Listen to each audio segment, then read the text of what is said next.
하나님 말씀 보겠습니다. 하나님의 말씀은 사도행전 24장, 사도행전 24장 5절에서 9절까지 말씀입니다. 사도행전 24장 5절에서 9절.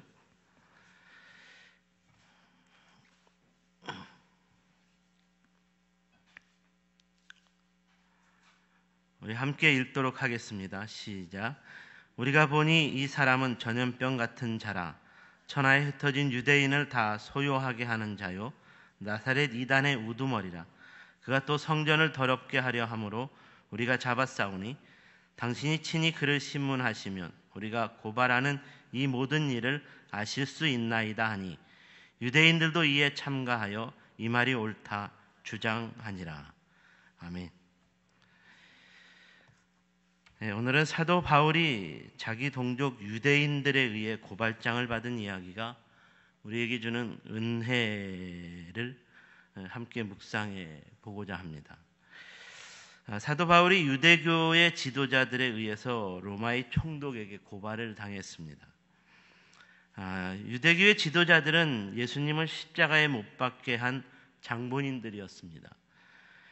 자신들의 종교 권력과 기득권을 지키기 위해 예수님을 로마에 대항하는 폭도를 일으킬 수 있는 유대인들의 왕이라는 반역죄로 고발했고 그런 예수님을 십자가에 못 박혀 죽게 만들었습니다. 결국 이런 예수님의 십자가의 죽음과 함께 예수님을 따르던 제자들은 모두 흩어져 버렸습니다.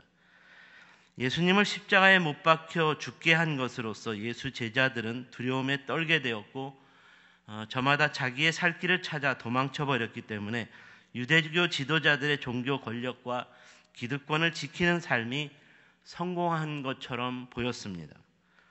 이제는 아무 걱정할 것이 없다고 생각했을 것입니다.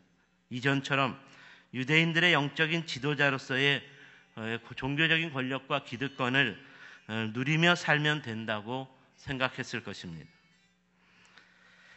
그런데 얼마 지나지 않아서 더욱 강력한 예수의 추종자들이 나타나기 시작했습니다. 자기들이 죽인 예수가 그리스도가 되셨다는 것과 예수가 죽은 자 가운데서 다시 살아나셨다는 부활을 증거하는 예수 그리스도의 복음을 전하는 예수의 제자들이 다시 등장했다는 말입니다.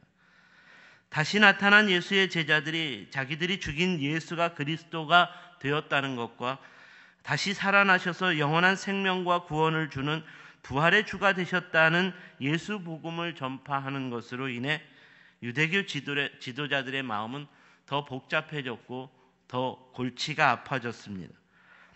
예수 그리스도의 복음을 전하는 예수의 제자들은 마가의 다락방에서 사망 권세를 깨뜨리고 부활하신 예수님의 영으로 오신 성령의 충만함을 입은 사람들이었습니다. 사도행전 1장에서 예수의 제자들이 예수께서 보내주신 영으로 성령의 충만함을 입게 되었다는 것은 이때부터 진정으로 예수님을 따르는 예수 제자로서의 삶과 사역이 시작되었다는 것을 의미합니다. 사도행전은 바로 이러한 예수 제자들의 삶과 사역으로 일어나는 부흥에 대한 이야기를 소개하고 있는 책입니다. 사도행전을 통해 성령 충만함을 입은 예수 제자들의 삶과 사역의 등장은 유대교 지도자들에게는 매우 강력한 위협이었고 도전이었습니다. 왜냐하면 예수 그리스도의 복음이 전파될 때마다 수많은 유대인들이 유대교를 떠나 예수 그리스도의 복음을 영접하며 예수 제자가 되는 부흥이 일어났기 때문입니다. 특별히 성령 충만한 사도 바울의 등장은 이런 예수 복음의 역사에 가장 놀라운 부흥을 이루었습니다. 사도 바울은 온 천하를 다니며 예수 그리스도의 복음을 전파했습니다. 유대교 지도자들이 죽인 예수가 그리스도이신 것과 죽은 예수가 다시 살아나셨다는 부활을 증거하는 예수 복음이 전파될 때마다 수많은 유대인들과 이방인들이 예수 그리스도를 믿고 영접하였으며 예수 제자로서의 삶과 사역을 결단하게 되는 것으로서 그리스도의 몸된 교회가 세워지는 부흥이 일어나게 되었다는 것입니다. 그러므로 이런 사도 바울을 통한 교회 부흥의 역사는 유대교 지도자들에겐 너무나 강력한 위협이었고 이로 인하여 골치가 아플 수밖에 없었다는 것입니다. 바로 이러한 상황으로 유대교 지도자들은 예수님을 죽였던 것처럼 결사대를 만들어 사도 바울도 죽이려고 했고, 이렇게 바울을 죽이려고 했던 계획이 뜻대로 되지 않자 로마의 총독에게 사도 바울을 죽이기 위한 고발을 하기에 이르렀다는 것입니다. 오늘 본문 5절에서 6절은 유대교 지도자들이 사도 바울을 고발한 고발장의 내용을 구체적으로 소개하고 있습니다. 고발장의 내용은 이렇습니다. 우리가 보니 이 사람은 전염병 같은 자라. 천하에 흩어진 유대인을 다 소요하게 하는 자요 나사렛 이단의 우두머리라. 그가 또 성전을 더럽게 함으로 우리가 잡아싸우니 이 사람을 죽여주십시오. 유대교 지도자들이 사도 바울을 고발하는 고발장의 내용에서 바울의 죄를 크게 4가지로 구분해서 소개하고 있습니다. 첫 번째로는 바울은 전염병 같은 사람이라는 것입니다. 그리고 두 번째로는 바울은 유대인을 소요하게 하는 사람이라는 것입니다. 그리고 세 번째는 바울은 나사렛 이단의 우두머리라는 것입니다. 네 번째로 바울은 성전을 더럽히는 자라는 것이었습니다. 이런 고발장의 내용들은 유대교 지도자들의 입장에서 볼 때 하나도 틀린 말이 아니었습니다. 그러므로 사도 바울은 유대교 지도자들의 주장대로라면 마땅히 죽어야 할 심판을 당할 사람이었습니다. 하지만 예수 제자의 입장에서 볼 때 이 고발장의 내용을 예수 제자의 입장에서 묵상해 보면 이 내용들은 하나같이 사도 바울이 주님으로부터 표창장을 받을 만한 칭찬을 받는 도전을 주고 있다는 것을 깨닫게 됩니다. 저는 지난 한 주간 동안 이 사도 바울이 고발당한 고발장의 내용을 묵상하면서 이 내용이야말로 사도 바울이 우리 주님 앞에서는 표창장을 받을 만한 정말 큰 도전을 주는 삶이었다는 것을 새삼 깨달을 수 있게 되었습니다. 그러므로 오늘은 여러분과 함께 바울의 고발장이 아닌 바울의 표창장이라는 관점으로 오늘 본문이 주는 영적인 도전을 생각해 보고자 합니다. 첫 번째로 오늘 본문이 바울의 표창장이 되는 이유는 바울의 전도 사역은 매우 전염성이 강력했기 때문입니다. 유대교 지도자들의 바울에 대한 고발장이 이 사람은 전염병 같은 자라라고 고발합니다. 전염병은 전파되는 힘과 능력이 매우 강력한 것을 의미합니다. 그러니까 이 말씀에 의하면 바울이 전하는 복음이 전염병처럼 단기간에 전파되는 파급력이 있었고 사람들의 마음을 사로잡는 전달력이 매우 강력했다는 것을 알 수 있습니다. 이런 차원에서 바울은 복음이라는 영적 전염병을 퍼뜨리는 자인 것이 맞습니다. 우리가 사도행전을 읽어보면 바울의 영적 전염성은 바울이 가는 곳마다 예수 복음을 전함으로써 강력하게 퍼졌다는 것을 발견하게 됩니다. 바울은 1차, 2차, 3차에 걸쳐서 예수 복음을 전하기 위한 전도 여행을 떠났습니다. 아시아와 유럽으로 이어서 소아시아의 중심 도시였던 에베소에 이르기까지 1, 2, 3차에 걸쳐서 열정적으로 예수 복음을 전파했습니다. 이렇게 바울이 전한 예수 복음은 매우 강력한 전염성을 가졌기 때문에 수많은 사람들이 바울이 전한 예수 복음에 감염되어 버렸다는 것입니다. 우리가 사도행전을 읽어보면 예수 복음이 어떻게 전염성을 일으키고 있는가를 매우 구체적으로 증거하고 있습니다.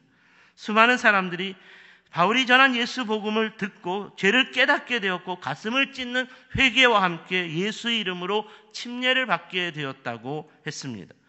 사도행전 2장을 보시면 동일하게 예수 복음을 전한 사도 베드로가 예수 복음을 전하는 설교로 인해서 3,000명이 죄를 깨닫고 회개하며 예수 이름으로 침례를 받았다고 했습니다. 이렇게 예수 복음을 듣고 죄를 깨닫고 회개하며 침례받은 사람들 중에는 예수님을 싫어하여 예수님을 죽이는 십자가의 사건에 동참했던 사람들도 있었습니다. 사도 바울도 바로 이런 사람 중에 한 사람이었습니다. 예수 복음에 전염되기 전에는 사울이었던 바울은 유대교 근본주의자였습니다. 유대교 근본주의자로서의 사울은 예수 복음을 듣기 싫어했고 예수 복음을 전파하는 예수 제자들을 잡아 죽이는 일에 가장 앞장섰던 사람이었습니다. 사울은 예루살렘 교회의 충성스러운 집사였던 스데반을 붙잡아 돌로 쳐 죽이는 일에 가장 앞장섰던 사람이었습니다. 이렇게 강력한 유대교 근본주의자였던 사울이 어떻게 예수 복음을 전파하는 전도자 바울이 될 수 있었을까요? 그것은 바로 예수 복음의 강력한 전염성 때문입니다. 아무리 예수 복음을 싫어했고 아무리 예수 복음을 대적했던 사울과 같은 사람일지라도 예수 그리스도의 복음이라는 강력한 전염성 앞에서는 무너질 수밖에 없었다는 말입니다. 그러므로 사울이 다메섹 도상에서 만난 예수님은 예수 복음 앞에 강력한 면역성을 자랑했던, 그래서 예수 믿는 자들을 핍박했던 사울의 마음을 철저하게 무너뜨렸습니다. 예수 그리스도의 복음은 모든 인간이 죄를 범하여 하나님의 영광에 이르지 못하게 되었을 때 하나님께서 당신의 독생자를 보내어 십자가에서 대속 제물을 삼아 주심으로써 모든 인간의 죄를 용서해 주시고 구원해 주신 하나님의 사랑의 역사입니다. 이런 복음이기 때문에 이 세상 어떤 사람이라도 거부할 수 없는 하나님의 사랑 안에 갇히게 되는 것이고 하나님 구원 안에 거하게 되는 것입니다. 그러므로 예수 복음의 원수로 살았던 사울일지라도 하나님의 사랑과 구원 안에서 용서함을 받고 하나님의 구원해 주심을 깨닫게 됨으로 인하여 바울이 되게 하신 하나님의 사랑과 구원의 은혜를 증거하고 있다는 말입니다. 이렇게 놀라운 하나님의 사랑이요 하나님 구원으로 이루어진 역사이기 때문에 사도 바울은 이렇게 고백할 수밖에 없었습니다. 내가 확신하노니 사망이나 생명이나 천사들이나 권세자들이나 현재일이나 장래일이나 능력이나 높음이나 깊음이나 다른 어떤 피조물이라도 우리 주 그리스도 예수 안에 있는 하나님의 사랑에서 끊을 수 없으리라. 우리의 죄로 인하여 자기 아들 독생자까지 내어주신 하나님의 사랑과 구원의 역사로 이루어진 예수 복음의 힘과 능력이라면, 이렇게 강력한 예수 복음의 전염성이 전파되는 것이라면 이 세상 어떤 인간이라도 거부할 수 없다는 말입니다. 바울이 전하는 예수 복음은 이런 강력한 전염성이 전파되는 것이었기 때문에 예수 복음이 전파되는 곳마다 멈추지 않는 주께로 돌아오는 사도행전, 성령행전, 교회행전의 역사가 계속 일어날 수밖에 없었다는 것입니다. 두 번째로 바울이 전한 복음은 항상 거룩한 소동을 일으켰기 때문입니다. 바울의 고발장이 표창장이 되는 이유는 바울이 전한 복음은 항상 거룩한 소동을 일으키는 것이었기 때문이다. 이에 대하여 본문 5절에서 흩어진 유대인을 소요하게 하는 자라는 말씀에서 이에 대한 교훈을 얻을 수 있습니다. 흩어진 유대인을 소요하게 했다는 말은 바울이 항상 유대인의 회당을 찾아가 복음을 전파했다는 것을 의미하는 것이고, 이렇게 유대인의 회당에서 복음을 전파하게 된 것으로 인해 어떤 유대인들은 바울이 전한 복음을 믿었고 어떤 유대인들은 복음을 믿지 않는 것으로 인해 소동이 일어나게 되었다는 거예요. 이는 거룩한 소동입니다. 바로 이런 차원에서 바울에 대한 고발장이 표창장이 될 수 있었다는 도전을 얻을 수 있다는 말입니다. 본문에서 흩어진 유대인이라는 말은 각 나라와 민족으로 흩어져 사는 디아스포라 유대인을 의미합니다. 바울이 이방 나라와 민족을 향한 복음 전도자로 나아가서 가장 먼저 그 나라와 민족에 사는 유대인들을 찾아가 그들에게 복음을 전파했습니다.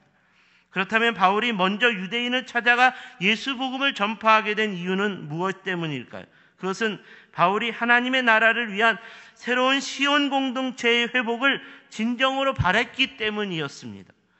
구약 시대에서 하나님의 나라는 선민이었던 이스라엘 민족이 각 나라와 민족을 구원하기 위한 시온 공동체로서의 사명을 온전히 감당하는 것으로서 이루어져야 하는 것이었습니다.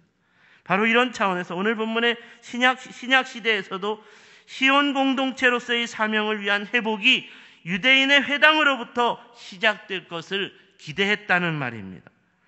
하지만 구약의 율법주의적인 삶을 계승한 유대인들의 가르침으로는 진정한 시온 공동체의 사명을 계승할 수 없었습니다.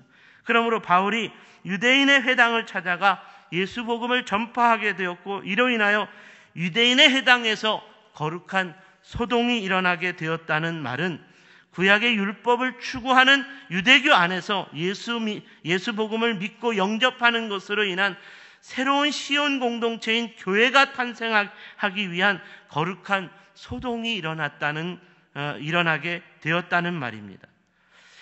바울이 전한 예수 복음을 듣고 유대인의 회당에서 거룩한 소동이 일어나게 되었고, 이로 인하여 예수님을 영접하게 된 유대인들, 이 유대인들과 함께 예수님을 영접한 이방인들이 함께하게 되었습니다. 예수님을 영접한 부자들과 예수님을 영접한 가난한 자들이 함께할 수 있게 되었습니다.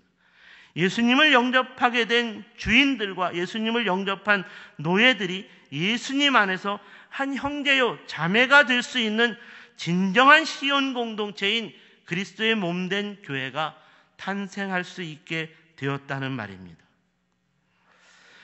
저는 오늘날 교회가 교회답지 못하고 서로 하나가 되지 못하는 것은 바로 이 예수 복음 안에서 거룩한 소동이 진정으로 일어나지 않기 때문이라는 생각이 듭니다. 오늘날 교회는 구약 시대의 이스라엘처럼 되어버렸습니다. 그래서 솔로몬처럼 만모니즘의 성전 역사를 추구합니다. 만모니즘의 성전 역사는 이미 실패한 성전의 역사라고 성경이 증언하고 있는데, 어리석게도 이 솔로몬의 만모니즘 성전 역사를 추구하고 있다는 것입니다. 또한 오늘날의 교회가 신약시대의 유대인의 회당처럼 되어버렸다는 생각도 듭니다. 회당은 본래 하나님의 말씀을 가르치는 곳입니다.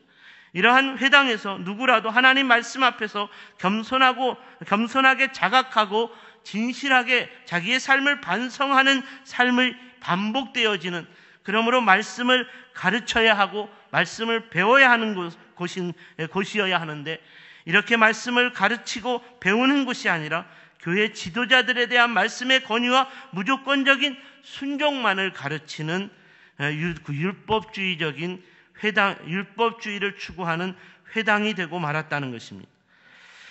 다시 한번 분명하게 말씀드립니다. 오늘날 교회가 이렇게 교회답지 못하고 예수 복음 안에서 하나가 되지 못하고 분열하게 되는 것은 교회마다 예수 복음을 믿음으로 말미암은 거룩한 소동이 온전히 일어나지 않기 때문입니다. 성도인 우리가 하나님 말씀 앞에서 겸손하지 못했고 교만했다는 것을 깨닫게 되는 것으로 인한 우리 안에 영적인 소동이 일어나야 합니다. 성도인 우리가 하나님 말씀 앞에서 진실하지 못했고 위선적인 삶이었다는 것을 깨닫게 되는 것으로 인한 우리 안에 거룩한 소동이 일어나야 합니다. 목회자인 우리가 겸손하지 못했고 교만했다는 것을 깨닫게 되는 것으로 인한 소동이 일어나야 합니다.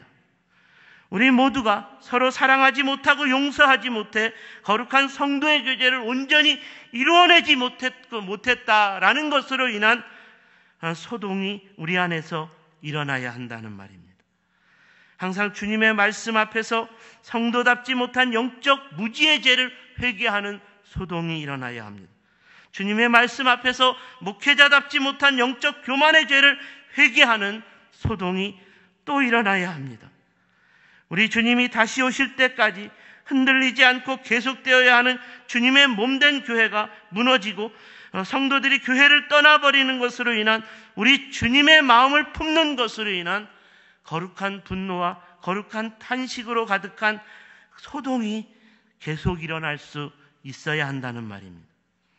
바라기는 저와 여러분의 세종샘 교회는 사도 바울처럼 거룩한 소동이 일어나는 것으로서 우리 주님 앞에서 거룩한 성도의 교제와 거룩한 교회로 하나가 되는 건강한 공동체로 세워질 수 있게 되기를 주님의 이름으로 축원합니다. 세 번째로, 바울은 항상 교회를 세우고 이끄는 최고의 리더였기 때문입니다. 이에 대한 교훈도 본문 5절에서 찾을 수 있습니다. 바울을 가리켜 나사렛 이단의 우두머리라고 고발하고 있습니다. 유대교 지도자들의 입장에서 사도 바울이 예수 이름의 교회라는 이단의 우두머리였다는 말입니다. 그러니까 바꾸어 말하자면 이 말은 사도 바울이 예수 이름으로 모이는 교회를 세우고 이끄는 우두머리, 교회 공동체의 최고의 지도자라는 말입니다. 이는 사도 바울이 교회를 세우고 이끄는 최고의 리더라는 것을 유대교 지도자들이 인정해 주었다는 말이기도 합니다. 그런데 우리가 이 말씀에서 주목해 보아야 하는 것은 당시 초대교회 실질적인 교회의 최고 리더로 공인된 사람은 예루살렘 교회의 지도자인 베드로와 요한과 야고보였습니다. 그리고 이 당시에 바울은 정작 예루살렘 교회로부터 정식 사도로 인정받지도 못했던 시기였습니다. 이런 상황 속에서 사도 바울을 고소한 유대교 지도자들이 바울이야말로 나사렛 이단의 우두머리라고 고발했다는 것은 그만큼 사도 바울의 영적인 영향력이 매우 컸다는 것을 암시해주고 있는 것입니다. 당시에 바울은 예루살렘 교회의 지도자들보다도 더 큰 위협이었고 더 큰 도전을 주는 예수 이름의 교회를 세우고 이끄는 지도자였다는 말입니다. 바울이 이런 평가를 받을 수 있었던 것은 바울은 항상 땅끝까지 예수 그리스도의 이름으로 교회를 세우고 교회를 이끄는 영적인 리더로서의 최선의 헌신과 희생과 열심을 다하는 사람이었기 때문입니다.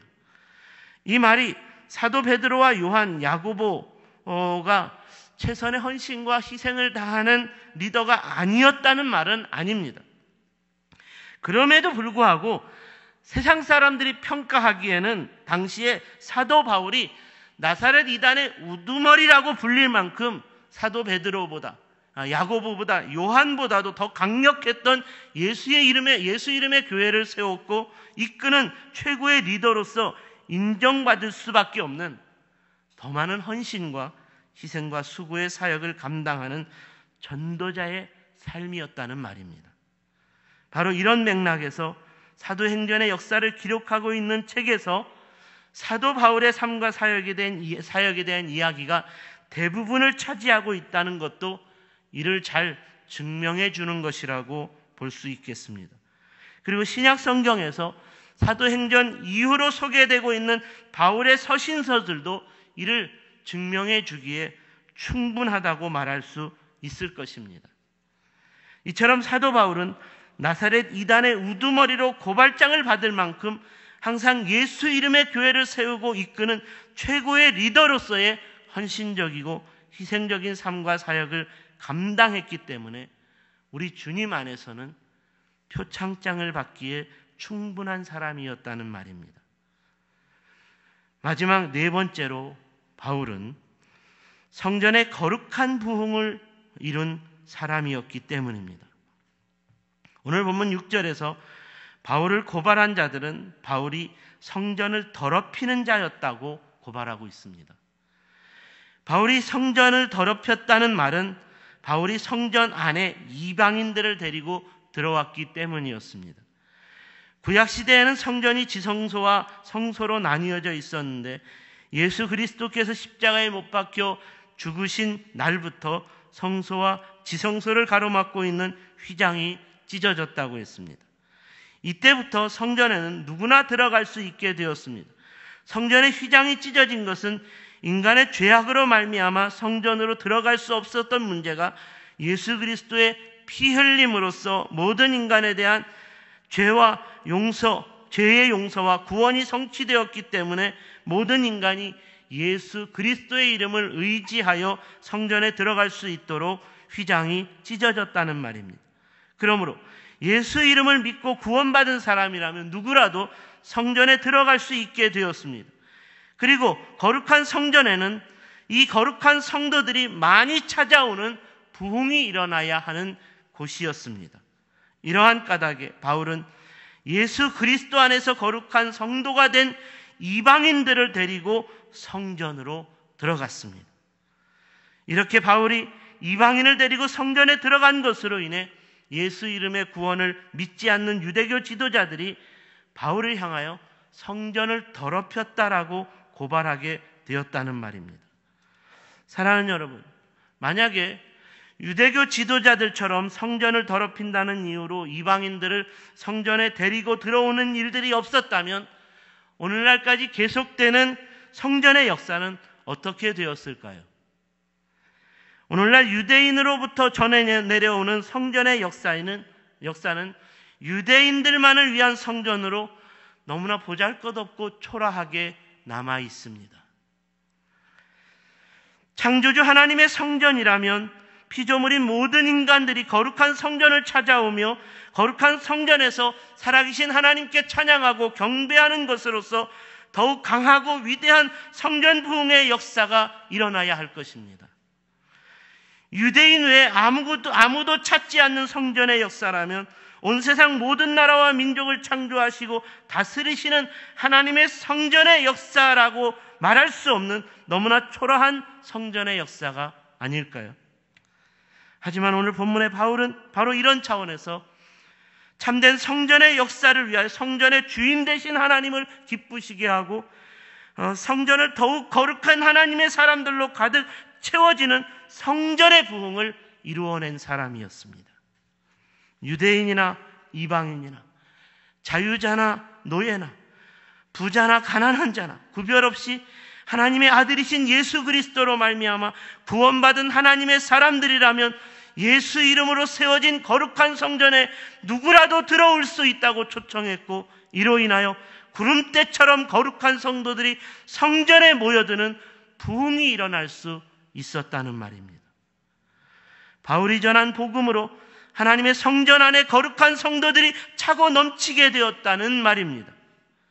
온 세상 모든 나라와 민족들에 속한 예수 이름으로 세워진 거룩한 성전마다 거룩한 성도들의 발걸음이 끊어지지 않게 되었고, 이 성전에서 날마다 하나님께 경배하고 찬양하는 예배가 드려질 수 있게 되었습니다.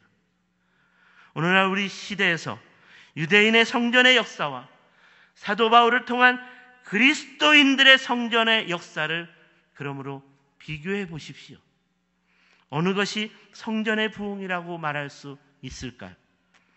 온 세상 모든 나라와 민족 가운데 예수 이름으로 모인 거룩한 성전에서 거룩한 예배자들이 하나님을 찬양하고 경배하는 그리스도인들의 성전의 역사야말로 예수 이름을 믿지 않는 유대인의 성전의 역사와는 비교할 수 없을 정도로 강력한 성전 부흥의 역사를 이루어 왔고, 이후로도 영원토록 이루어 가게 될 것입니다.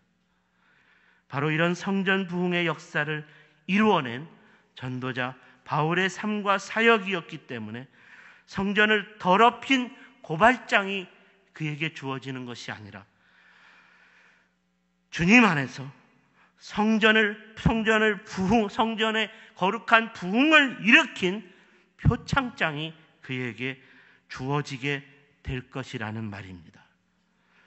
바라기는 저와 여러분의 세종샘 공동체가 바울처럼 세상으로부터 대적을 받고 고발을 당하게 될지라도 거룩한 성전의 부흥을 사모하며 이런 성전 안에서 예수님을 믿고 하나님께 예배하는 자들이 더욱 많아지는 신실한 전도자로서의 삶과 사역을 충성스럽게 계승함으로써 우리 주님께로부터 칭찬받는 표창장을 받을 수 있게 되는 저와 여러분이 될 수 있기를 주님의 이름으로 축원합니다.